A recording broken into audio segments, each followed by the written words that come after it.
আসসালামু আলাইকুম রহমতুল্লাহ। চলুন আমরা আজকে শিখবো কীভাবে খুব সিম্পলি ট্রাস্ট ওয়ালেট অ্যাকাউন্টটা ক্রিয়েট করা যায়। সো আমি A to Z এখানে দেখিয়ে দেব। সো অ্যাট ফার্স্ট আপনি প্লে স্টোরে যাবেন, প্লে স্টোরে সার্চ দেবেন এখানে ট্রাস্ট ওয়ালেট লিখে। তো আমি ট্রাস্ট ওয়ালেট লিখে সার্চ দিলাম, দেখেন TRUST ওয়ালেট লিখে সার্চ দেওয়ার পরে ট্রাস্ট ওয়ালেট আসছে। আসার পরে আপনি ইনস্টল করে নেবেন। দেখেন এরকম যখন ইনস্টল লেখা আছে, ইনস্টল লেখা থাকলে আপনি ইনস্টল করে নেবেন। তো ইনস্টল করে নেওয়ার পরে যখন আপনার এটা ইনস্টল হয়ে যাবে,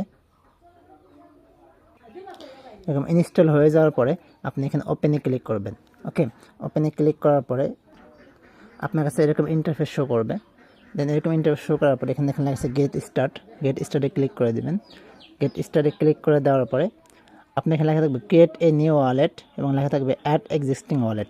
সো এখানে আপনি এক্স্যাক্টলি কী করবেন, এখানে আপনি ক্রিয়েট এ নিউ ওয়ালেটে ক্রিয়েট করবেন, যেহেতু আপনি একদম নতুন ওয়ালেট ক্রিয়েট করবেন। সো আমি ক্রিয়েট এ নিউ ওয়ালেটে ক্লিক করে দিলাম। তারপরে দেখেন নিচে লেখা আছে backup manually. So backup manually দিয়ে দেবেন। এখানে স্কিপ আছে, স্কিপ দিবেন না, তাহলে আপনার অ্যাকাউন্টটা সিকিউর হবে না। ওকে, আপনি ব্যাকআপ ম্যানুয়ালি দিয়ে দেবেন। দেন এই তিনটা টিক চিহ্ন দিয়ে দেবেন। তিনটা টিক দেওয়ার পরে কন্টিনিউতে ক্লিক করবেন। কন্টিনিউতে আমি ক্লিক করে দিলাম। এখন দেখুন এখানে 12টা ওয়ার্ড আসছে। এই 12টা ওয়ার্ড কখনোই ভুলে যাওয়া যাবে না। যদি আপনি 12টা ওয়ার্ড হারিয়ে ফেলেন, ভুলে যান, ঠিকভাবে লিখে না রাখেন, তো সেক্ষেত্রে যদি 12টা ওয়ার্ড হারিয়ে যায় তাহলে আপনি আপনার অ্যাকাউন্টের অ্যাক্সেস হারিয়ে ফেলবেন, অর্থাৎ আপনি আর কোনোদিন অ্যাকাউন্টে ঢুকতে পারবেন না। যদি কোনোভাবে ট্রাস্ট ওয়ালেটটা আপনার এখান থেকে ডিলিট হয়ে যায় অথবা আপনার ফোনটা চুরি হয়ে যায়, হারিয়ে যায়, নষ্ট হয়ে যায়, এই 12টা ওয়ার্ড থাকলে আপনি আবার অ্যাকাউন্ট ফিরিয়ে আনতে পারবেন। এক্ষেত্রে অবশ্যই এই 12টা ওয়ার্ড ভালোভাবে লিখে রাখবেন, ভালোভাবে কোথাও না কোথাও লিখে রাখবেন। এই 12টা ওয়ার্ড আপনার জন্য খুবই গুরুত্বপূর্ণ। সো আপনি এখানে কপিতে ক্লিক করে কপি করতে পারেন। কপি করে আপনার ফেসবুকে বা একাধিক ফেসবুক অ্যাকাউন্ট থাকলে এক ফেসবুক অ্যাকাউন্ট থেকে এক ফেসবুকে, তবে দেখবেন অবশ্যই সিকিউর থাকতে হবে, অন্য কেউ যেন এই 12টা ওয়ার্ড না পেয়ে যায়, এবং অথবা আপনি খাতায় লিখে রাখবেন। সো আমি 12টা ওয়ার্ড লিখি আগে। দেন 12টা ওয়ার্ড খাতায় লেখা শেষ হওয়ার পরে আপনি অবশ্যই খাতায় কয়েক জায়গাতে লিখে রাখবেন, এটা খুবই গুরুত্বপূর্ণ।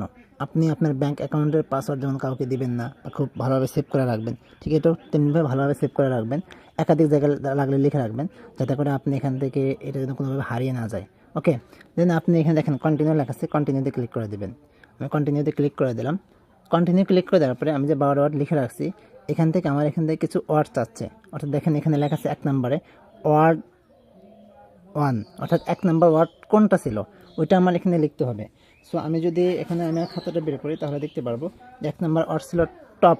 সো আমি টপের উপর ক্লিক করে দিলাম। একটু ভালো করে খেয়াল করবেন, আমি কিন্তু এই দূরে দিয়ে ক্লিক করে নেই, অর্থাৎ এখানে 3টা ওয়ার্ড থাকবে, 1 নম্বর ওয়ার্ডটার উপরে ক্লিক করে দিতে হবে। ওকে, দেন লিখছে ওয়ার্ড নাম্বার 4, 4 নম্বর ওয়ার্ড কোনটা আমার ওইখানে, অর্থাৎ এই যে একটু যদি ব্যাগে আসি, এই যে এইখানে যে ওয়ার্ড দেখেন 1 নম্বর কি টপ ছিল, 4 নম্বর ট্রাই ছিল। ঠিক, আমি যদি কন্টিনিউতে ক্লিক করে দিই আবারও সেম টপে ক্লিক করলাম, 4 number ward top, try click করে দিলাম। দেন আপনি 7 নাম্বার ওয়ার্ড, অর্থাৎ ওই যে 12টা ওয়ার্ড থেকে 7 নাম্বার ওয়ার্ড কোনটা ছিল, সো আপনি ওই ওয়ার্ডটা এখানে লিখবেন। আমার 7 নাম্বার ওয়ার্ডটা ছিল অ্যাকিউজ, আপনার ওখানে অন্য কিছু থাকতে পারে, অবশ্যই ভিন্ন থাকবে। এবং এখানে দেখেন 10 নাম্বার ওয়ার্ড, 10 নাম্বার ওয়ার্ড হচ্ছে ক্রিস্প। সো দেওয়ার পরে 4টা ওয়ার্ড যখন পূর্ণ হয়ে যাবে, দেওয়া শেষ হয়ে যাবে, দেন আপনি কন্টিনিউতে ক্লিক করে দেবেন। কন্টিনিউ ক্লিক করে দেওয়ার পরে আপনার অ্যাকাউন্টটা সাকসেসফুলি ক্রিয়েট হয়ে যাবে। এবং এইখানে একটা জিনিস দিতে হবে, অবশ্যই ব্যাকআপ দিতে হবে পাসওয়ার্ড দ্বারা, 6 সংখ্যার একটা পাসওয়ার্ড দেবেন। সো আপনি এটা 1 2 3 4 5 6 দিতে পারেন, বা আপনি আপনার মতো করে ফোন নাম্বারের শেষ 6 সংখ্যা দিতে পারেন, তবে এমন 6 সংখ্যা দেবেন যেটা অবশ্যই আপনার কাছে মনে থাকবে, কোনোভাবে ভুলে যাওয়া যাবে না। সো আমি এখানে একটা 6 সংখ্যার পাসওয়ার্ড দিলাম। আমি এখানে সবগুলো 1 দিয়ে দিলাম। তারপরে আবার কনফার্ম পাসওয়ার্ড চাবে, তারপরে কনফার্ম পাসওয়ার্ড চাইলে আপনি আবার ফের সবগুলো আগে যে পাসওয়ার্ডটা দিয়েছিলেন ওই পাসওয়ার্ডটা আবারও রিপিট করবেন। আমি আবারও রিপিট করে দিলাম। ওকে, আমি আবারও পাসওয়ার্ডটা রিপিট করে দিলাম। ওকে, আমার কিন্তু হয়ে গেছে, এখানে অ্যাকাউন্টটা সাকসেসফুলি কমপ্লিট হয়ে গেছে। দেন আপনি কী করবেন, একটু নিচে আসবেন, এখানে দেখেন লেখা আছে ম্যানেজ ক্রিপ্টোতে ক্লিক করবেন। ক্লিক করে এই দুটো অফ করে দেবেন, বিটিসি নাম্বার সুইচটা অন করে দেবেন, ইটিএস সুইচ অফ করে দেবেন, এবং নিচের দুটো সুইচ অফ করে দেবেন। দিয়ে এখানে অল নেটওয়ার্কে ক্লিক করবেন, ক্লিক করে বিএনবি স্মার্ট চেইন দেবেন। দেন উপরে আপনি লিখবেন USDT।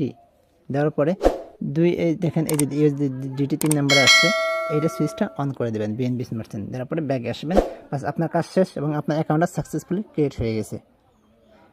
সো আশা করি যদি ভিডিওটা ভালো লাগে তাহলে অবশ্যই শেয়ার করবেন এবং অন্যকে দেখার সুযোগ করে দিবেন, এবং অবশ্যই সাবস্ক্রাইব করে লাইক ফলো করে পাশে থাকবেন।